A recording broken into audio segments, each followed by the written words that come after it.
ونستهديه ونتوب إليه ونعوذ به من شرور أنفسنا سيئات أعمالنا من يهده الله فلا مضل له ومن يضلل فلا هادي له أشهد أن لا إله إلا الله ونشهد أن محمدا عبده ورسوله لا رسول ولا نبي بعده يقول تبارك وتعالى في كتابه الكريم أعوذ بالله من الشيطان الرجيم فلما أتاها نودي يا موسى إني أنا ربك فاخلع نعليك إنك بالوادي المقدس طوى إنك بالوادي المقدس طوى. وقال عليه الصلاة والسلام في حديثه النعال لباس الأنبياء أو كما قال عليه الصلاة والسلام اللهم لا سهل إلا ما جعلته سهلا وأنت تجعل الحزن إذا شئت سهلا. Bapak-bapak, ibu-ibu yang senantiasa dirahmati Allah Ta'ala, terkhusus para asatidzah yang hadir pada kajian sore pekan malam hari ini. Puji syukur senantiasa kita haturkan kehadiran Allah Subhanahu wa Ta'ala bahwa malam hari ini kita berkesempatan untuk bisa hadir di majelis ilmu, majelis taklim, di mana Rasulullah SAW memberikan peringatan kepada kita bahwa Allah Subhanahu wa Ta'ala memiliki malaikat-malaikat yang tugasnya berkeliling untuk mencari majelis zikir, majelis yang di dalamnya disebut nama-nama Allah Subhanahu wa Ta'ala, mengajak kita untuk ingat kepada Allah. Maka ketika malaikat-malaikat itu datang dan mendapatkan majelis zikir itu, maka malaikat pun bergabung dengan majelis itu. Fa'idha da'al qawmu ammanu ala du'aihim. Maka ketika orang-orang yang hadir di majelis taklim itu mendoakan saudara-saudara mereka, maka malaikat-malaikat mengaminkan doa mereka sampai kemudian mereka pulang, dan malaikat yang ada kemudian saling mengatakan tuba li haula'i yarji'una maghfuran lahum. Sungguh beruntung mereka yang hadir di majelis taklim itu, mereka pulang membawa ampunan dari Allah Subhanahu wa Ta'ala. Amin. Ya wadifillah azakumullah. Sore hari ini kita akan melihat beberapa dalil Quran dan Sunnah. Ini materi ringan saja ini, ya, materi ringan insya Allah sangat baik, yaitu berkaitan dengan sendal, ya, Bapak Ibu, berkaitan dengan sendal dalam tinjauan Quran dan Sunnah. Sebenarnya kalau kita lihat banyak yang ada di sekitar kita ini, ketika kita kaji, ketika kita lihat dalil-dalilnya, ketika kita lihat sumbernya, ternyata ada hikmah dan pelajaran. Termasuk sore hari ini kita hadir di majelis ini dan masjid yang bersih, kemudian sound system yang luar biasa. Ini juga bagian dari perintah Allah. Jadi kalau ada masjid sound systemnya tidak jelas, rusak, itu bagian dari sesuatu yang harus dikoreksi. Kenapa? Para ulama menyatakan keberadaan sound system yang baik itu seperti keberadaan Nabi Harun di mata Nabi Musa. Bapak Ibu masih ingat Nabi Harun dan Nabi Musa? Ketika Allah Subhanahu wa Ta'ala memberikan perintah kepada Nabi Musa untuk berdakwah, Nabi Musa tidak bisa ngomong tidak bisa berbicara secara lancar, ya kan? Nabi Musa berdoa, Rabbis shrahli sadri wa yassirli amri. Ya Allah, Rabbis shrahli sadri, lapangkan dadaku, wa yassirli amri, dan permudahkan urusan.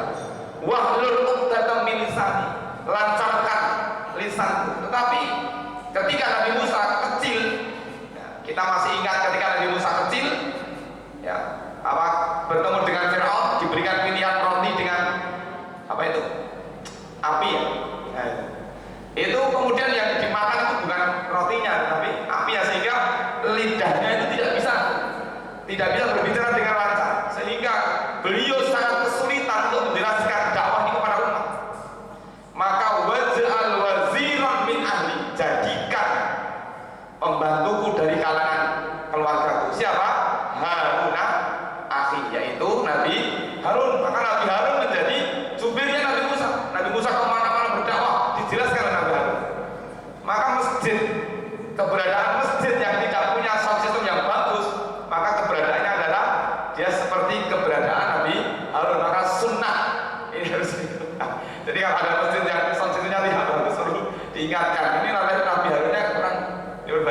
luar biasa di sini.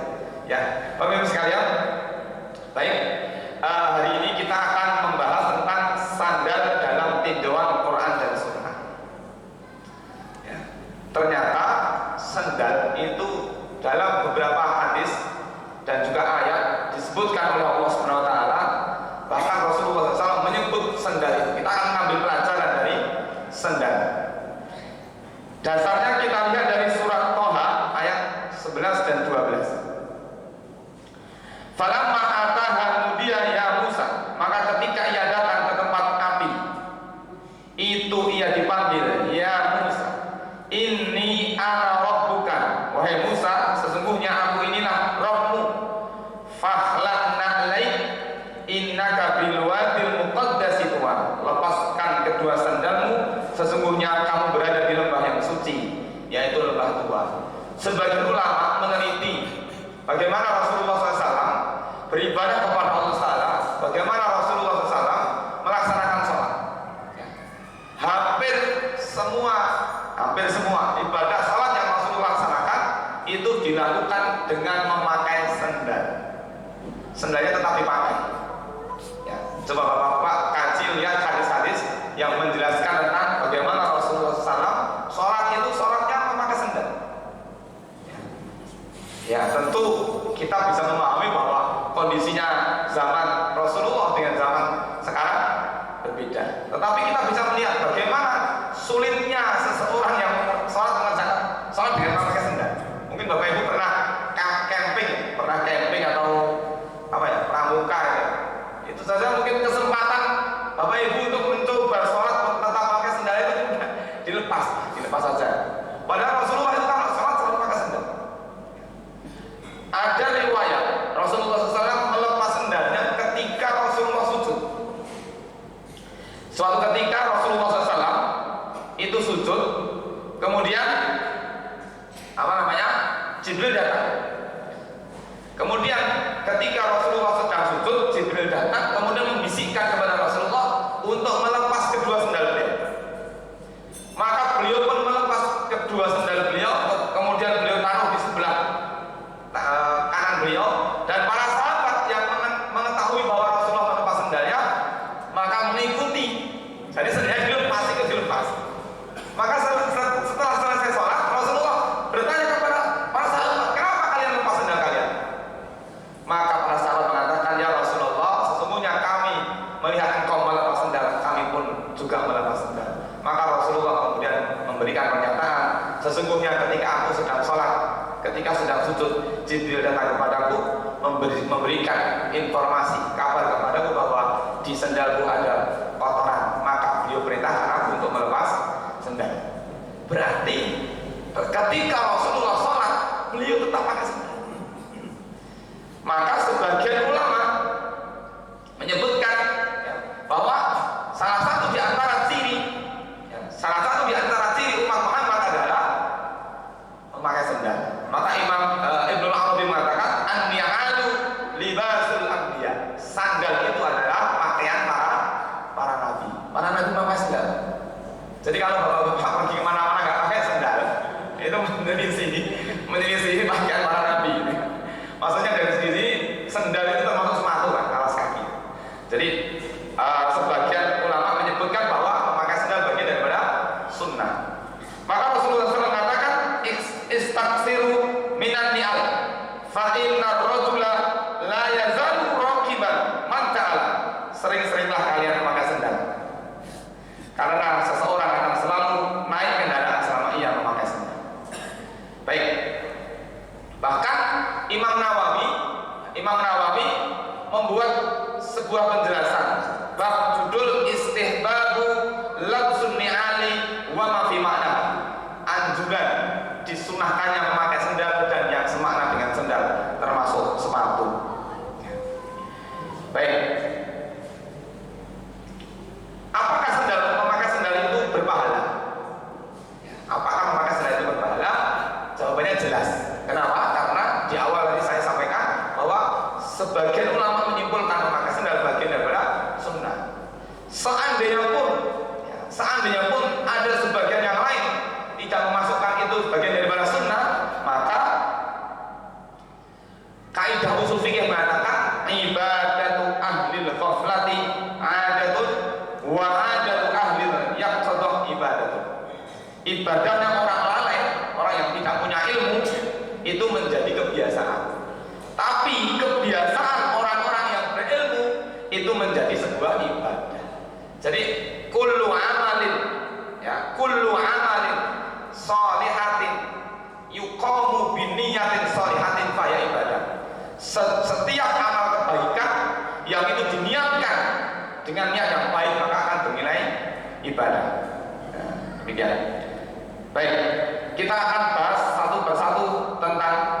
sandal.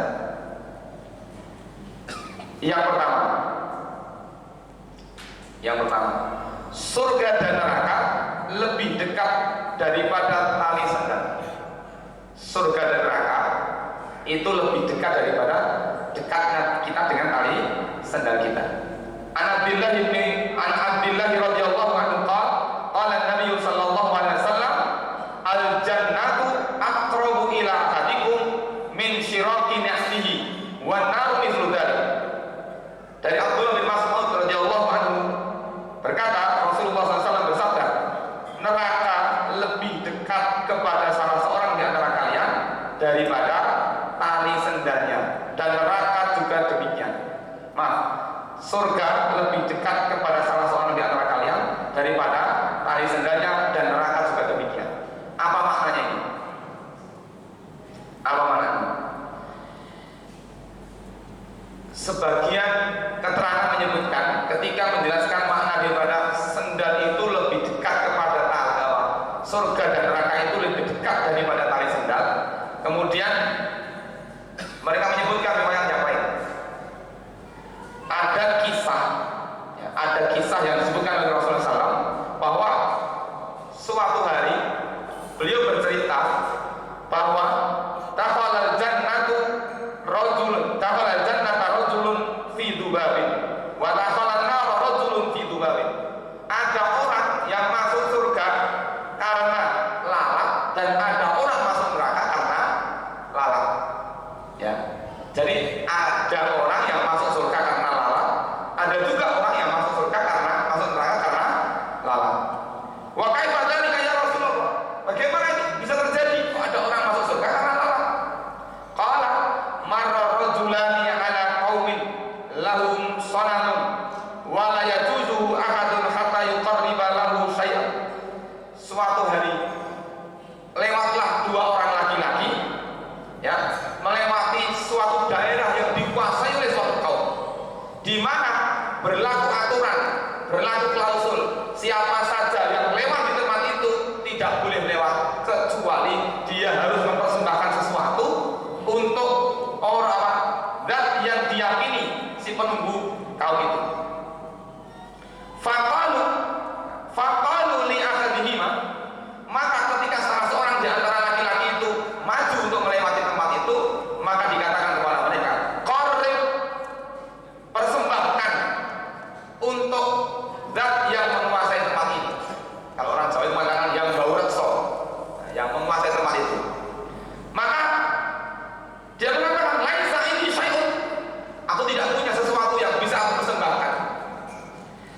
Maka si penunggu itu mengatakan, qarrib walau dubab, persembahkan meskipun hanya sekedar seekor lalat. Maka orang itu menangkap lalat dibunuh dan dipersembahkan untuk si penunggunya. Maka faqarraba dubaban fakhalu sabilahu, jadi beri jalan masuk. Fadakhalan nar, orang tadi masuk neraka. Berarti dia masuk neraka karena dia mempersembahkan sesuatu selain Allah meskipun hanya sekedar seekor lalat. Sementara orang yang kedua maju, kemudian dikatakan kepadanya, qarrib, persembahkan. Maka dia mengatakan, laisa indi syai'un uqarrib, aku tidak punya sesuatu yang bisa aku persembahkan. Maka dia mengatakan, qarrib walau dubaban, persembahkan meskipun hanya seekor lalat, tetapi dia tidak mau. Maka kemudian dia pun dibunuh, faduribu, maka dia dibunuh, dipenggal lehernya, fadakhala jannah, maka dia masuk ke dalam jannah karena dia tidak mau mempersembahkan dirinya kepada sesuatu selain Allah. Nih. Jadi kadang-kadang kita tidak menyadari bahwa surga dan neraka itu ternyata lebih dekat daripada tali sendal kita, karena ternyata ada orang yang masuk surga hanya karena lalat, dan ada orang yang masuk surga, yang masuk neraka karena lalat. Sebagaimana suatu hari seorang sahabat bernama Handolah ini bertemu dengan Abu Bakar Siddiq. Datanglah Abu Bakar Siddiq. Abu Bakar mengatakan, kaifa haluka ya Handolah, apa kabarmu satu-satunya sahabat Nabi yang meninggal dan jenazahnya dimandikan oleh malaikat. Ya, masih ingat ya? Masih ingat ya? Nah, jadi Handolah itu ya, ketika jadi awal pengantin, ya, dia tidak sempat memasuki malam pertama, dia mendengar seruan jihad, dia kemudian mendatangi seruan Rasulullah SAW, dia tinggalkan istrinya, dia masuk ke medan jihad dan kemudian beliau syahid di sana, meninggal. Dan Rasulullah SAW mengatakan bahwa inilah orang yang jenazahnya dimandikan oleh malaikat. Sebegitu cintanya Handolah. Suatu hari datanglah Abu Bakar bertanya kepada Handolah, wahai Handolah, kaifa haluka, apa yang kamu alami, apa keadaan kamu sekarang? Maka Handolah mengatakan, nafaqo Handolah ya Abu Bakrin, hari ini Handolah jadi orang munafik. Abu Bakar kaget. Subhanallah, mada taqulu ya Handolah. Subhanallah, apa yang kamu ucapkan Handolah? Handolah ini orang yang sangat cinta kepada Nabi. Beliau sangat terasa ketika beliau jauh dengan Rasulullah, maka seolah-olah dia tidak ingat neraka, tidak ingat surga. Tapi ketika dekat dengan Rasulullah, seolah-olah surga dan neraka ada di hadapannya, sehingga keimanannya luar biasa. Ini poin pertama. Jadi kita perlu hati-hati. Ternyata begitu bahayanya surga dan neraka begitu dekat dengan kita, sebagaimana tadi sebagian dalam. Yang kemudian yang kedua mengucapkan, disunahkan untuk mengucapkan istirja ketika sandal kita putus. Wa akhraj at-Tabrani fi fawaidihi an Abi Umamah qala kharajna ma'a Rasulillah sallallahu alaihi wasallam fanqata'a shish'an Nabi sallallahu alaihi wasallam faqala inna lillahi wa inna ilaihi raji'un faqala lahu rajulun hadha shish faqala Rasulullah sallallahu alaihi wasallam inna musibatun. Kami suatu hari keluar bersama Rasulullah, kemudian tiba-tiba tali sendal Rasulullah SAW putus. Ya. Kemudian Rasulullah mengucapkan inna lillahi wa inna ilaihi raji'un. Seorang laki-laki bertanya kepada beliau, ya Rasulullah, hanya karena sendal putus untuk melakukan itu? Maka Rasulullah mengatakan, innaha musibatun. Ternyata sandal putus itu bagian dari musibah yang kita ucapkan istirja, yaitu inna lillahi wa inna ilaihi raji'un. Nah, setelah kita tahu sandal Rasulullah, sandal kita putus, kita sudah mengucapkan istirja, ya, maka apa yang harus kita lakukan, Bapak Ibu? Yang harus kita lakukan adalah berusaha untuk memperbaiki dan tidak memakainya sebelah.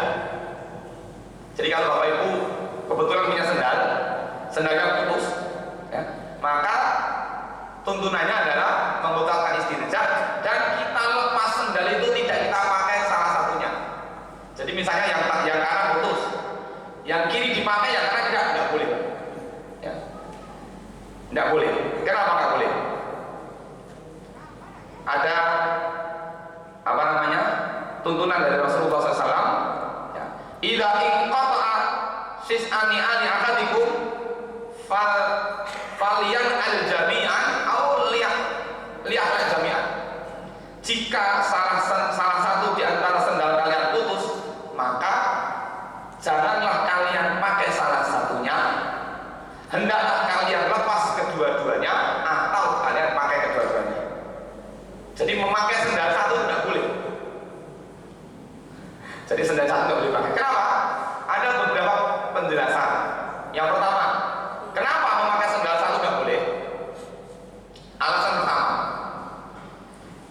karena orang yang memakai sendal sebelah itu dihukumi tasyabuh dengan setan. Karena fa'inna syaitana, ya, sesungguhnya setan itu yan'alu bina'lin wahidah, dia suka memakai sandal sebelah. Jadi setan itu suka memakai sandal sebelah. Jadi kalau ada orang memakai sandal sebelah, dia dikhawatirkan meniru-niru setan, tasyabuh bisyaiton. Yang pertama. Nanti kalau Bapak Ibu keluar dari masjid ini sandalnya putus, nggak bisa dipakai. kan gitu. Ya. Yang kedua, kenapa tidak boleh? Yang kedua, orang yang sendalnya putus satu, kemudian dia pakai salah satunya, maka dia telah berbuat tidak adil. Mau kakinya dua kok yang satu pakai sendal, yang satu jarang. Ya. Yang kedua. Yang ketiga, kenapa tidak boleh? Ya, kenapa tidak boleh? Memakai sendal sebelah itu masuk dalam kategori larangan Rasulullah sallallahu alaihi wasallam. Naha Rasulullah sallallahu alaihi wasallam an libasi subrah. Rasulullah sallallahu alaihi wasallam melarang kita untuk memakai pakaian subrah. Apa itu pakaian subrah? Pakaian subrah itu pakaian yang membuat kita itu diperhatikan orang lain. Coba Bapak Ibu misalnya mau datang ke kondangan, seandainya putus, dipakai sebelah, dijamin Bapak Ibu dilihat banyak orang. Terus seandainya kok putus ya? Kan gitu. Jadi menarik perhatian orang. Makanya apa namanya, termasuk pakaian-pakaian yang menarik perhatian itu bagian dari apa? Subrah yang perlu kita hindari. Gitu. Nih. Kemudian yang keempat, kalau Bapak Ibu masih ingat kisahnya Abdullah bin Amr bin As, ya, Abdullah bin Amr bin As suatu hari duduk di masjid bersama Rasulullah, kemudian Rasulullah SAW bersabda, bagaimana kalimatnya? Ya telah alaikum rajulun min ahlil jannah, akan lewat sebentar lagi di hadapan kalian orang yang akan masuk jannah. Ditunggulah sama Abdullah bin Amr bin As, ditunggu. Ternyata yang muncul adalah seorang laki-laki basah jenggotnya, menenteng kedua sendalnya. Jadi yang ditenteng itu bukan satu-satu sendal, tapi dua-duanya. Ini contoh, ini ahlul jannah ini. Ya, ahlul jannah. Dia tidak mau melepas sendal satu dipakai sendal, tapi ditenteng dua-duanya. Ini. Nah, makanya ternyata apa namanya? Hanya sekedar sendal putus saja ada aturannya. Bahkan Rasulullah SAW mengajarkan kepada kita, jika sandal kalian putus, maka berdoalah kepada Allah, sampaikan kepada Allah bahwa sandalnya putus. Jadi sandal putus itu suruh minta kepada Allah, apalagi urusan yang besar.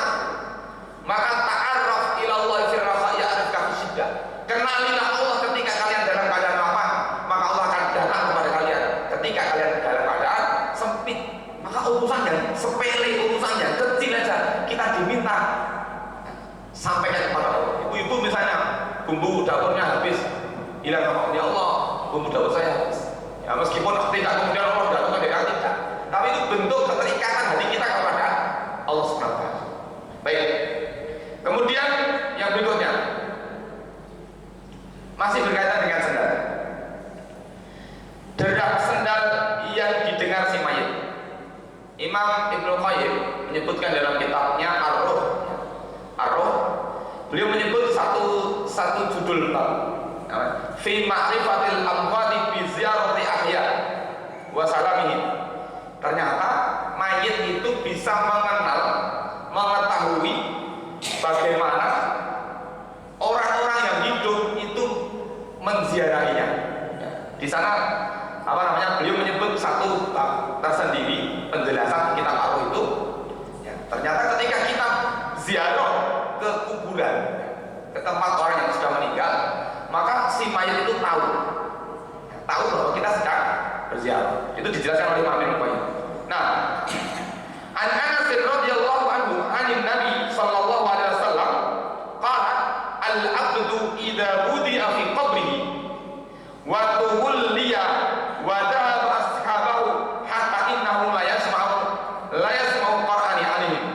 Dari Anas bin Malik radhiyallahu anhu dari Nabi sallallahu alaihi wasallam bersabda, bila seorang hamba sudah diletakkan di dalam kuburnya, lalu para sahabatnya berpaling dan pergi meninggalkannya, maka ia akan mendengar derak langkah sendal mereka. Jadi orang-orang yang apa namanya datang ke kuburan untuk berziarah, itu salah satu sunnahnya adalah melepas sendal ketika masuk kuburan.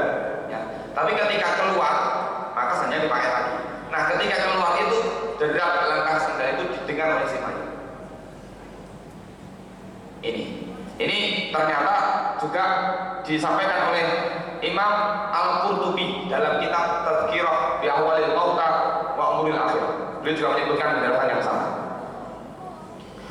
Kemudian nih, An Bashir Ibni Nuhaim An Bashir An Rasulillah sallallahu alaihi wasallam anna Rasulullah sallallahu alaihi wasallam ra'a rajulan yamshi fi na'laini bainal qubur faqala ya shahibas sabtaini al-qihima. Ini tadi yang perintah melepaskan sandal ketika masuk di kuburan tadi. Wahai pemakai sandal, lepaskan kedua sandalmu ketika kamu masuk kuburan. Ketika sudah keluar maka dipakai lagi. Kemudian masih berkaitan dengan sandal. Gosoklah bagian bawah sandalmu ketika kamu melihat di bagian bawahnya ada kotoran. Hal ini ditunjukkan ketika Rasulullah SAW ya, memakai sandal kemudian ditegur. Idza asaba nahlu ahadikum ada falyamsahha bil ardi wal yusalli fiha fa innahu laha tahurun. Bila sandal salah seorang di antara kalian terkena kotoran, maka gosokkanlah ke tanah. Bapak Ibu, tanah itu ternyata kalau kita kaji beberapa dalilnya itu manfaatnya luar biasa. Ya. Kalau boleh saya sebutkan di antaranya ya, tanah itu salah satu fungsi tanah adalah membunuh kuman, membunuh virus. Itu fungsi tanah. Kalau Bapak Ibu lihat di dalam kitab Bulughul Maram, bagaimana ketika Rasulullah SAW memberikan tuntunan kepada kita ketika kita bejana atau benda yang ada di sekitar kita dijilat oleh anjing, maka salah satu tuntunannya adalah, meskipun ini namanya banyak ya, itu adalah dicuci 7 kali, yang salah satunya harus ada diusap dengan tanah. Kenapa harus tanah? Ada perdebatan di kalangan para ulama tentang apakah kedudukan tanah ini bisa digantikan oleh deterjen hari ini. Maka pendapat yang kuat mengatakan tidak bisa. Kenapa? Karena ternyata kedudukan tanah di situ adalah berfungsi untuk membunuh virus dan kuman yang menempel pada air liur anjing. Termasuk bagaimana Rasulullah SAW menuntutkan kepada kita ketika kita ada di antara kita yang meninggal dunia, maka perintahnya adalah untuk dikuburkan. Kenapa dikuburkan? Tidak dibakar. Ya. Kenapa? Sebagaimana Allah SWT mengajarkan hal itu kepada siapa? Qabil dan Habil, yaitu dengan seekor burung. Ada 2 hadis yang menyebutkan tentang sandal di kalangan sahabat Nabi. Yang pertama adalah sandalnya Bilal. Sandalnya Bilal.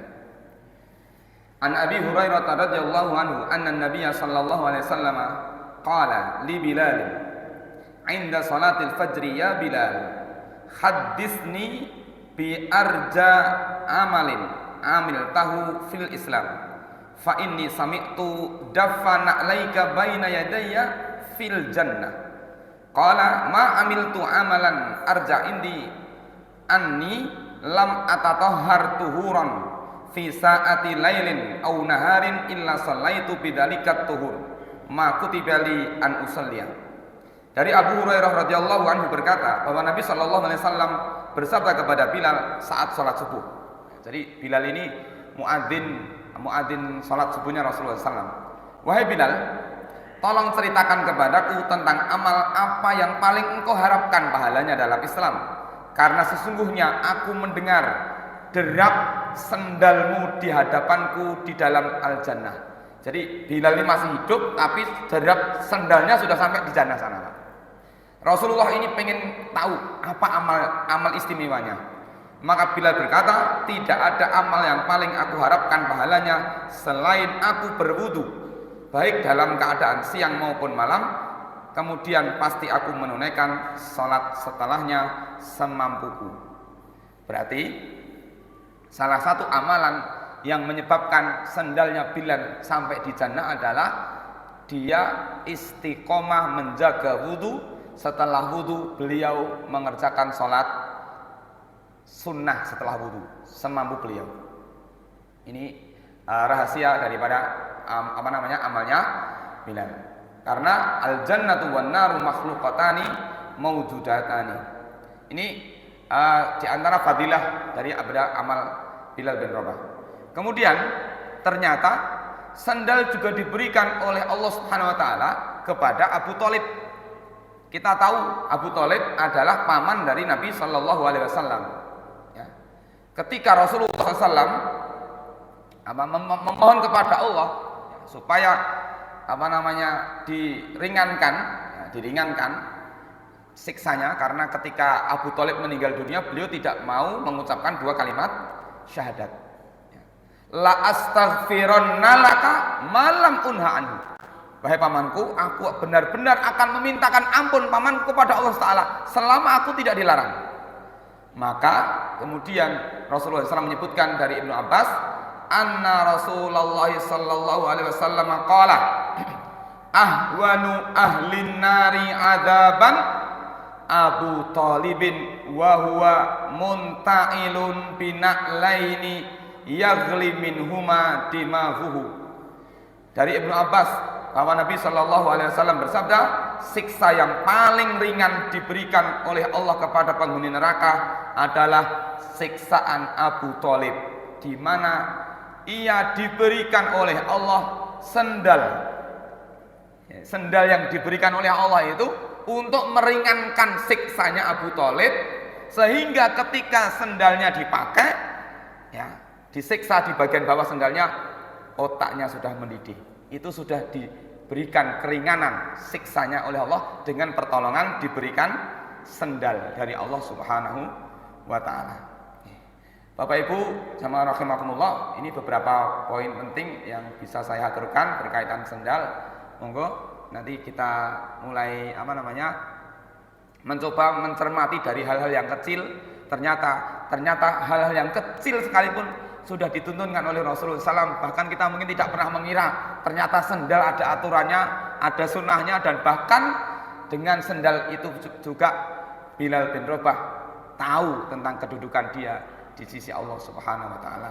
Banyak hal kurang berkenan mohon dimaafkan. Dari saya cukup sekian. Bila ada yang kurang berkenan untuk dimaafkan, barangkali demikian. Ada tanya siapa? Enggak ada. Enggak biar tanya. Biar cukup ya. Ya, baik, terima kasih. Assalamualaikum warahmatullahi wabarakatuh.